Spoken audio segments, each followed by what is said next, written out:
బుడమేరు పరిశీలనకు వెళ్లిన సమయంలో సీఎం చంద్రబాబుకు పెద్ద ప్రమాదం తప్పింది. దేవీనగర్ ప్రాంతంలో ముఖ్యమంత్రి రైల్వే బ్రిడ్జిపై ఉన్న సమయంలోనే ట్రైన్ వచ్చింది. ట్రైన్ ను చూసి వెంటనే సీఎం సెక్యూరిటీ సిబ్బంది అప్రమత్తమయ్యారు. దీంతో ఆ సమయంలో సీఎం పక్కన ఉన్న ర్యాంపు పైకి వెళ్లారు. తర్వాత కార్యకర్తలు లైన్ మెన్ ను తీసుకొచ్చి ఎర్ర జెండా ఊపడంతో ట్రైన్ ఆగింది. దీంతో సీఎం కి పెద్ద ప్రమాదం తప్పినట్లయింది. సరిగ్గా చంద్రబాబుకి 3 అడుగుల దూరంలో ట్రైన్ నిలిచింది.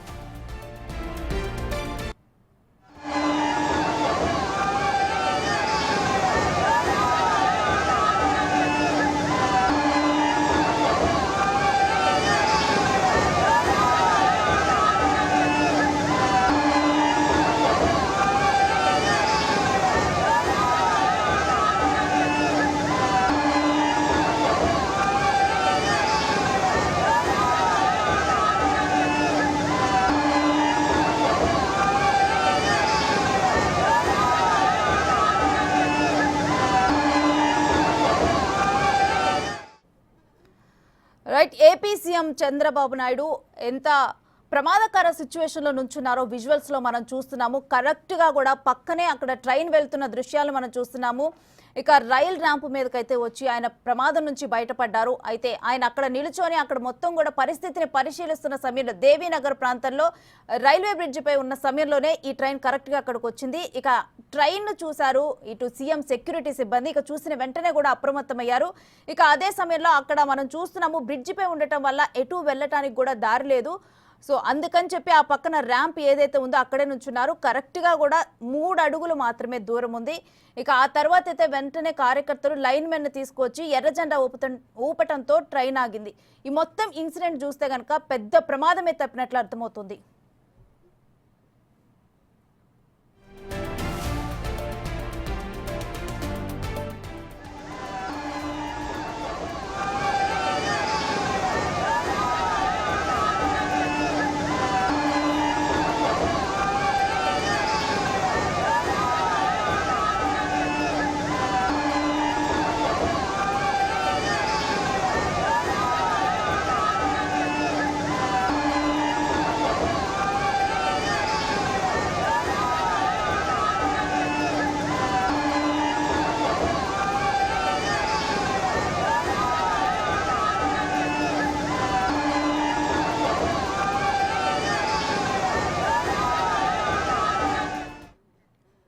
ఇక ఈ ప్రమాదకరమైన సిచ్యువేషన్ గురించి మరిన్ని డీటెయిల్స్ మా ఎగ్జిక్యూటివ్ ఎడిటర్ అశోక్ లైవ్ లో అందిస్తారు.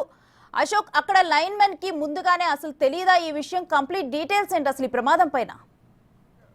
ఒకటి, చాలా పెద్ద పెను ప్రమాదం నుంచే ఏపీ సీఎం చంద్రబాబు నాయుడు బయటపడ్డాడని చెప్పొచ్చు. విజువల్ చూస్తున్న తెలుగుదేశం పార్టీ కార్యకర్తలకు కావచ్చు, రాష్ట్ర ప్రజలందరికీ కూడా ఒక వణుకు పుడుతుంది. ఇది ట్రైన్ ఆ సమయంలో వస్తుంది అని చంద్రబాబు నాయుడు ఎక్స్పెక్ట్ చేయలేకపోయారు. ఆయన సెక్యూరిటీ సిబ్బంది కావచ్చు, ఆయనతో పాటు ఉన్న అధికారులు కావచ్చు, ఎవరు కూడా ఎక్స్పెక్ట్ చేయలేదు. ఆ టైంలో అది దేవీనగర్ ప్రాంతంలో ఉన్న సింగిల్ ట్రాక్, ఆ సింగిల్ ట్రాక్ మీద నుంచి ఈ ప్యాసింజర్ ట్రైన్ ఆ సమయంలో వస్తుంది అని అక్కడ ఉన్న అధికారులు కూడా ఎవరూ చెప్పలేకపోయారు. పైగా చంద్రబాబు నాయుడు ఆ ట్రాక్ మీదకి అకస్మాత్తుగా నడుచుకుంటూ వస్తారన్న విషయాన్ని కూడా అధికారులు అంచనా వేయలేకపోయారు. బేసిక్గా మధురానగర్ ఏరియా, దేవీనగర్ ఏరియా, ఈ సరౌండింగ్స్ మొత్తాన్ని కూడా ఇవాళ ఉదయం నుంచి చంద్రబాబు నాయుడు పరిశీలిస్తూ ఉన్నారు. బుడమేరులో అయితే స్వయంగా పంటు మీద అత్యంత ప్రమాదకరం ఆ జర్నీ కూడా, అయినా కూడా ఏమాత్రం లెక్క చేయకుండా బుడమేరులో బుడమేరులో ప్రవహిస్తున్న వరద నీటిని, అంతేకాకుండా బుడమేరుకి ఎక్కడైతే గండ్లు పడ్డాయో ఆ గండ్లు మొత్తాన్ని కూడా పరిశీలించడానికి చంద్రబాబు పంటు మీద కూడా రిస్కీ చేసి వెళ్ళడం జరిగింది. అలా వెళ్ళిన తర్వాత అటు నుంచి మధురానగర్ వచ్చారు, మధురానగర్ నుంచి దేవీనగర్ వచ్చారు, దేవీనగర్ వచ్చి కింద బుడవేరు గట్టు మీద నుంచి నిలబడి ఆ చుట్టుపక్కల వరద ప్రాంతం ఏ విధంగా ముంచెత్తింది, ఏ విధంగా గళ్ళు పడ్డాయి, ఏ విధంగా వరద నీరు ప్రవహిస్తోంది, ఇవన్నీ కూడా అంచనా వేస్తూ అధికారులకి సమాచారం తెలుసుకుంటూ అక్కడున్న ప్రజలందరితో కూడా మాట్లాడుతూ అకస్మాత్తుగా చంద్రబాబు కింది నుంచి చూస్తే వరద తీవ్రత సరిగా కనిపించట్లేదన్న ఉద్దేశంతో పైన రైల్వే ట్రాక్ మీదకి అకస్మాత్తుగా వెళ్ళిపోయారు. ఒక సీఎం అంతటి వ్యక్తి డైరెక్ట్గా పైకి వెళ్ళిపోవడంతో ఆయన ఆగమని చెప్పే ధైర్యం మిగిలిన వాళ్ళు ఎవరికి కూడా సరిపోదు. సహజంగానే స్వయంగా సీఎం పైకి వెళ్ళిపోతున్నారు కాబట్టి అధికారులు కూడా ఆయన్ని యాజ్ ఇట్ ఈజ్గా ఫాలో అయిపోయారు. సెక్యూరిటీ సిబ్బంది యాజ్ ఇట్ ఈజ్గా ఫాలో అయిపోయారు. చంద్రబాబు నాయుడు ముందు, వెనక ఆయన సెక్యూరిటీ, ఆ పక్కన అధికారులు, వెనక తెలుగుదేశం పార్టీ నేతలు, వీళ్ళందరూ కూడా చంద్రబాబుతో పాటు పైకెక్కి రైల్వే ట్రాక్ మీద నుంచి నడుచుకుంటూ వెళ్తున్నారు. రైల్వే ట్రాక్ పట్టాలు మధ్యలోంచి అధికారులు సిబ్బంది అంతా నడుస్తూ ఉంటే చంద్రబాబు కూడా వాళ్ళకు ముందు నడుస్తూ ఉన్న సందర్భంలో సడన్గా ఎదురుగా ప్యాసింజర్ వచ్చింది. ప్యాసింజర్ రావడంతో పక్కనే ఉన్న సెక్యూరిటీ సిబ్బంది చంద్రబాబుని అలర్ట్ చేసిన వెంటనే ఆయన రైల్వే ట్రాక్ మీద నుంచి అంటే పట్టాల మధ్యలోంచి పక్కనే ర్యాంప్ లాంటి నిర్మాణం చేశారు. అక్కడ మధురానగర్ దేవీనగర్ రైల్వే బ్రిడ్జ్ ఏదైతే ఉందో కింద నుంచి కెనాల్ వెళ్తుంది, పైనుంచి బ్రిడ్జ్ నిర్మించారు. ఆ బ్రిడ్జ్ మీద ట్రాక్ పక్కనే రైల్వే ఉద్యోగులు పనిచేయడానికి, రైల్వే ఉద్యోగులు నడుచుకుంటూ వెళ్ళటానికి జస్ట్ ఒక అడుగున్నర వెడల్పుతో చిన్న ర్యాంప్ లాంటిది ఐరన్ స్ట్రక్చర్ చేశారు. రైల్వే ట్రాక్ ఉంటుంది, రైల్వే పక్కనే ఆనుకుని అంతా కలిపి అడుగున్నర గ్యాప్లోనే ఈ అడుగున్నర వెడల్పున్న ర్యాంప్ నిర్మాణం అనేది జరిగింది. అకస్మాత్తుగా ఎప్పుడైతే ట్రైన్ దూసుకుంటూ వచ్చిందో చంద్రబాబు నాయుడు, ఆయన సిబ్బంది, వెనకున్న అధికారులు అందరూ కూడా ఒక్కసారిగా పక్కనే ఉన్న ర్యాంప్ మీద నిలబడిన వెంటనే వేగంగా దూసుకొచ్చిన ట్రైన్ అంటే అదేమీ చట్టవిరుద్ధంగానో లేకపోతే ఆ సమయానికి రాకూడదనో కాదు. అది యాక్చువల్లీ అది టైం షెడ్యూల్ ఉంది, ఆ సమయంలో ట్రైన్ వెళ్లాల్సిన సమయం. కానీ ఆ సమయంలో ట్రైన్ వెళ్తుందన్న విషయాన్ని వీళ్ళు అంచనా వేయకపోవటం వల్ల ఈ ప్రమాదం అనేది జరిగిందని చెప్పాల్సి ఉంటుంది. వెంటనే అప్రమత్తమైన చంద్రబాబు ట్రాక్ మీద నుంచి పక్కనే ఉన్న ర్యాంప్ మీద నిలబడ్డారు. అంటే డిస్టెన్స్ ఎంత ఉంటుందంటే చాలా క్లోజ్ అన్నట్టు. బహుశా మనం విజువల్ చూస్తున్నా కూడా స్పష్టంగా అర్థమవుతూ ఉంటుంది.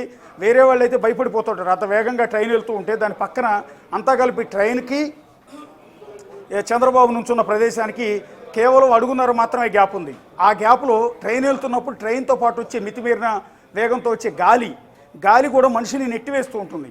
అది కేవలం ట్రైన్ వెళ్తున్నప్పుడు పక్కన మనుషులు నడవడానికి ఏర్పాటు చేసిన ర్యాంప్ కాదు, కేవలం రైల్వే సిబ్బంది పని చేసుకోవటానికి, దాని మీద నుంచి నడవటానికి, ట్రాక్ రిపేర్కో బ్రిడ్జి రిపేర్ కోసం రైల్వే ఉద్యోగులు వచ్చినప్పుడు పక్కనే ఉన్న ర్యాంప్ మీద నుంచి నడుచుకుంటూ వెళ్ళటానికి ఏర్పాటు చేసింది మాత్రమే. పాదచారులు నడవటానికి ఏర్పాటు చేసిన ర్యాంప్ ఏమాత్రం కాదు. కానీ ఇవాళ ప్రమాదం ముంచుకు రావడంతో, ట్రైన్ ఒక్కసారిగా దూసుకురావడంతో చంద్రబాబు నాయుడు ఇమ్మీడియట్గా ఆ ర్యాంప్ మీద నిలబడ్డాడు. ఒకవేళ ఇన్ కేస్ ఆ ర్యాంప్ నిర్మాణం అనేది చేసి ఉండకపోతే, నిలబడటానికి ర్యాంపే లేకపోతే అసలు ప్రమాదం ఊహించుకుంటేనే ప్రతి ఒక్కరికి కూడా భయం కలుగుతుంది, గుండెల్లో వణుకు పుడుతుంది. సో ఇవాళ ఏం జరిగి ఉండేదని మనం ఊహించుకోవచ్చు. ఇమ్మీడియట్గా అలర్ట్ అయ్యి ట్రాక్ మీద నుంచి వచ్చి ఆ ర్యాంప్ మీద నిలబడటం, వెంటనే ట్రైన్ వెళ్ళే వరకు ట్రైన్లో ఉన్న మరి ఎన్ని బోగీలు ఉన్నాయనేది మనం చూడలేదు. కానీ ఆ వెళ్తున్న విజువల్ చూసినా కూడా మీకు స్పష్టంగా అర్థమవుతుంది. ట్రైన్ అనేది చాలా ఫాస్ట్గా వెళ్తుంది. ఆ ఫాస్ట్గా వెళ్తున్న సందర్భంలో చంద్రబాబు నాయుడు పక్కన నిలబడ్డారు. ట్రైన్కి చంద్రబాబు నాయుడికి మధ్య 1.5-2 అడుగులు మించి గ్యాప్ అనేది లేదు. ఒకవేళ ఇన్ కేసు ఎవరైనా ట్రైన్లో ఉన్న ప్యాసింజర్లు కనుక బోగీకి సంబంధించిన డోర్లు ఏవైతే ఉంటాయో ఆ డోర్ల దగ్గర నిలబడి ఉంటారు. కొంతమంది కూర్చుని ఉంటారు. ట్రైన్ అది నిషేధం నిజం చెప్పాలి అంటే, అక్కడ ప్రమాదకరం కాబట్టి అక్కడ కూర్చోవడానికి టీసీలు ఒప్పుకోరు. అయినా కూడా చాలామంది ప్యాసింజర్లు వెళ్తూ ఉన్న ట్రైన్లో దాని డోర్ ఏదైతే ఉంటుందో ఆ డోర్ ఓపెన్ చేసి మెట్లు ఉంటాయి, ఆ మెట్ల మీద కూర్చుంటారు. ఒకవేళ ఇవాళ వచ్చిన ట్రైన్లో కనుక ఎవరైనా అలా కాళ్ళు బయటకు పెట్టి కూర్చుని ఉంటే ఆ కాళ్ళు ఖచ్చితంగా చంద్రబాబు నాయుడికి తగిలి ఉండే పరిస్థితి ఉండేది. ఎవరైనా చేతులు బయటకు పెట్టి కొంతమంది సెల్ ఫోన్తో షూట్ చేస్తూ ఉంటారు.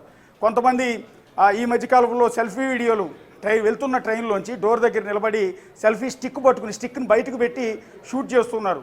ఒకవేళ ఆ స్టిక్ కనుక బయటకు పెట్టి ఉన్నా పక్కనే నిలబడి ఉన్న చంద్రబాబుకి ఖచ్చితంగా తగిలి ఉండేది. ఇక్కడ అదృష్టవశాత్తు ఇప్పుడు వెళ్తున్న ప్యాసింజర్ ట్రైన్లో ఎవరు కూడా ఆ ట్రైన్ డోర్ దగ్గర ఎవరు నిలబడలేకపోవడం, కూర్చుని లేకపోవడం వల్ల ఇంకో ప్రమాదం చెప్పింది. అంతేకాకుండా ట్రైన్లోంచి వెళ్తున్న వాళ్ళు చేతులు బయటకు పెట్టినా కూడా చేతులు కూడా చంద్రబాబు నాయుడు తగిలే అంత డిస్టెన్స్లోనే చంద్రబాబు నాయుడు నిలబడి ఉన్నారు. అందరూ కూడా అక్కడ చంద్రబాబు నాయుడుతో పాటు పక్కనున్న సెక్యూరిటీ సిబ్బంది, వెనకున్న అధికారులు, వెనకున్న టీడీపీ నేతలంతా కూడా ఆ నిమిషంలో ఏం జరుగుతుందో అర్థం కాక భయంతో నిలబడిపోయారు, బెగదీసుకుని నిలబడిపోయారు. ఒకసారి ఆ విజువల్లో చూసినా కూడా మీకు స్పష్టంగా అర్థమైపోతుంది. వెళ్తున్న ట్రైన్ పక్కనే చంద్రబాబు నాయుడు, ఆయన సెక్యూరిటీ సిబ్బంది. అత్యంత భయంకరమైన పరిస్థితిలో చంద్రబాబు నాయుడు ఆ కొన్ని సెకండ్ల పాటు ట్రైన్ బోగీలు మొత్తం వెళ్ళిపోయే వరకు అలాగే ధైర్యంగా నిలబడి ఉన్నారు. వేరే వ్యక్తులైతే ఒక్కసారిగా ట్రైన్ రావడంతో భయపడిపోయి ఆ ర్యాంప్ మీద నుంచి కాలువలోకి దూకేసేవాళ్ళు. ఎందుకంటే పక్క కనీసం అది నిలబడటానికి సపోర్ట్ రైలింగ్ కూడా లేదు. మీరు ఆ దృశ్యాలు చూసినా కూడా చంద్రబాబు నిలబడి ఉన్న చోట రైలింగ్ లాంటిది కూడా లేదు. ఏమైనా జరిగితే పక్కన కాలువలో పడిపోతే డెఫినెట్ గా కూడా నార్మల్ పీపుల్ అయితే ఆ టైంలో ఒక టెన్షన్ అనేది మనలో క్రియేట్ అవుతుంది. ఆ టైంలో మనం ఏం చేస్తున్నామో మనకే అర్థం కాదు. బట్ ఆయన మాత్రం చాలా నిదానంగా ఉండి కొంచెం రిలాక్స్డ్గా కూడా ఆయన కొంచెం పక్కకు ఉండి కొంచెం కామ్గా ఉన్నారని అనుకోవచ్చు. ఖచ్చితంగా ఆయన రిలాక్స్డ్గా ఉన్నాడు అని అనటానికి లేదు. కానీ బట్ ప్రమాదం వచ్చింది ఊహించకుండా ఆయనకాయనే డెసిషన్ తీసుకుని, అంటే ప్లానింగ్ అనేది లేదు అక్కడ ఎక్కడ కూడా. ఒకవేళ అధికారులను అడిగి ఉంటే అధికారులు కనుక రైల్వే సిబ్బందితో మాట్లాడి ఈ సమయంలో ఏమైనా ట్రైన్ వస్తుందా అని వాళ్ళు ముందస్తు సమాచారం తీసుకుని పలానా సమయంలో ఈ ట్రాక్ మీదకి ట్రైన్ వస్తుంది కాబట్టి వెళ్ళొద్దని చంద్రబాబు గారికి చెప్పి ఉండేవారు. కానీ చంద్రబాబు అప్పటిదాకా రైల్వే ట్రాక్ కింద ఉండి కింది ప్రాంతం అంతా పరిశీలిస్తున్న సందర్భంలో అకస్మాత్తుగా ఆయనే డెసిషన్ తీసుకుని ట్రాక్ మీదకి వచ్చేసారు. ఎందుకంటే ట్రాక్ మీద నుంచి వ్యూ అంతా కూడా కనపడుతుంది. చుట్టుపక్కల ముంపు ప్రాంతం, వెళ్తున్న వరద, మునిగినీళ్ళు, ప్రజల ఇబ్బందులన్నీ కూడా పైనుంచి కనపడతాయి. వాటిని చూద్దామనే ఉద్దేశంతో వీళ్ళు ఎవరితో డిస్కస్ చేయకుండానే స్వయంగా చంద్రబాబు నాయుడు పైకి వచ్చేయడంతో ఆయన వెళ్ళొద్దు ట్రాక్ మీదకని చెప్పే ధైర్యం అధికారులు ఎవరికి కూడా సరిపోలేదు. పైగా అధికారులు కూడా ఆ సమయంలో ట్రైన్ వస్తుందన్న సమాచారం వాళ్ళకి లేదు. ఒకవేళ చంద్రబాబు నాయుడు గారికి వాళ్ళ ట్రాక్ మీద నుంచి నడుస్తారు అన్న సమాచారం ముందస్తుగా తెలుసుంటే వాళ్ళు రైల్వే సిబ్బందికి ఆ సమాచారం ఇచ్చి ఉండేవారు. ఆ సమయంలో ట్రైన్ వస్తుందని రైల్వే శాఖ అధికారులు చెప్పుంటే ఆ విషయాన్ని చంద్రబాబుకి చెప్పేవారు. కానీ అది కొన్ని సెకండ్ల వ్యవధిలో జరిగిపోయింది. సడన్గా చంద్రబాబు నాయుడు పైకి ఎక్కేయటం, ట్రాక్ మీద నుంచి నడుచుకుంటూ వెళ్ళటం, అదే సమయంలో కరెక్ట్గా ఎదురుగా ట్రైన్ వచ్చేయటం, ఆ ట్రైన్ రావడంతో అప్రమత్తమై పక్కకి రావటం. ఆ సమయంలో కేవలం అదృష్టవశాత్తు చాలా చోట్ల రైల్వే బ్రిడ్జికి ఈ విధంగా పక్కన ర్యాంపులు అనేవి లేవు.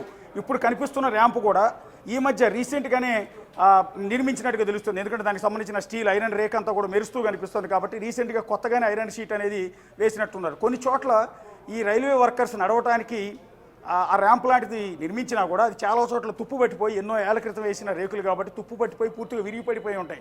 ఇక రైల్వే సిబ్బందికి నడవటం రైల్వే ట్రాక్ మీద ఆ బల్ల మీద నుంచి ఈ బల్ల మీద కంటే ఆ సిమెంట్ దిమ్మ మీద నుంచి ఈ దిమ్మ మీదకి నడవటం అనేది రెగ్యులర్గా అలవాటు, ప్రాక్టీస్ కాబట్టి వాళ్ళకి పెద్దగా ఇబ్బంది అనిపించదు. కానీ ఇవాళ అదృష్టవశాత్తు ఈ రైల్వే బ్రిడ్జి పైన కొత్తగా ర్యాంప్ నిర్మాణం అనేది జరగటం, దానివల్ల చంద్రబాబు నాయుడు సేఫ్టీగా దాని మీద నిలబడే అవకాశం ఉండటం, ట్రైన్ వెళ్తూ ఉంటే అంత వేగంగా ట్రైన్ వెళ్తున్నా కూడా ఏమాత్రం కదలకుండా ధైర్యంగా నిలబడటం, పక్కనున్న సెక్యూరిటీ సిబ్బంది ఆయనకి సపోర్ట్గా అక్కడ నిలబడి ఉండటం, ఇవన్నీ కూడా సెకండ్ వ్యవధిలో జరిగిపోయాయి. ఆ తర్వాత ఆ విజువల్ అంతా కూడా బయటకు వచ్చిన తర్వాత రాష్ట్ర వ్యాప్తంగా తెలుగుదేశం పార్టీ శ్రేణులంతా కూడా ఊపిరి పీల్చుకున్నారు. చంద్రబాబు నాయుడికి ఏమీ కాలేదు, ఆయన క్షేమంగానే ఉన్నారు, బయటపడ్డారు. ట్రైన్ వెళ్ళిపోయిన సెకండ్ల తర్వాత బయటకు వచ్చి సమాచారం చూసి మొత్తం అక్కడ ఆయనతో పాటు ఉన్న సిబ్బంది కావచ్చు, వెనకున్న అధికారులు కావచ్చు, టీడీపీ నేతలు కావచ్చు, మొత్తం టోటల్గా అంతా కూడా ఊపిరి పీల్చుకున్నారు. Right, thanks for the details Ashok.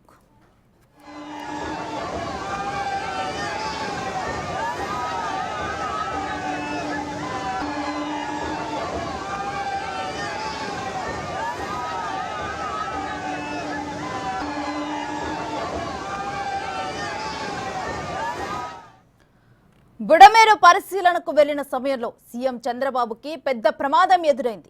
Devi Nagar ప్రాంతంలో ముఖ్యమంత్రి రైల్వే బ్రిడ్జిపై ఉన్న సమయంలో ట్రైన్ వచ్చింది. అయితే ట్రైన్ ను చూసి వెంటనే సీఎం సెక్యూరిటీ సిబ్బంది అప్రమత్తమయ్యారు. దీంతో ఆ సమయంలో సీఎం పక్కన ఉన్నవారు ర్యాంప్ పైకి వెళ్లారు. దానికి సంబంధించిన దృశ్యాలను మనం చూస్తున్నాము. ఆ ర్యాంప్న సైడ్ ట్రాక్ కి పక్కన ఆ ర్యాంప్ ఉండటం వల్ల దాని మీదకి వెళ్లి కూడా వాళ్ళందరూ అంటే ఆ ట్రైన్ ప్రమాదం నుంచి బయటపడ్డారు. మనం క్లియర్గా చూడొచ్చు. ఆ ట్రాక్కి అదేవిధంగా ఇటు సీఎం చంద్రబాబు నుంచున్న దానికి మధ్యలో కేవలం అడుగున్నర మాత్రమే గ్యాప్ ఉంది. అండ్ ఆ ట్రాక్కి ర్యాంప్కి మధ్యలో కూడా ఒక గ్యాప్ ఉంది. ఆ గ్యాప్లో నుంచి మనం కింద వెళ్ళే వాటర్ను కూడా చూడొచ్చు, బుడమేరు ప్రవాహాన్ని. సో అటువంటి సిచ్యువేషన్లో, అటువంటి భయంకరమైన సిచ్యువేషన్లో ఏపీ సీఎం చంద్రబాబు ఇరుక్కున్నారు. ఎట్టకేలకైతే ఈ ప్రమాదం నుంచి బయటపడ్డారు. దానికి సంబంధించిన దృశ్యాలను మనం చూస్తున్నాము.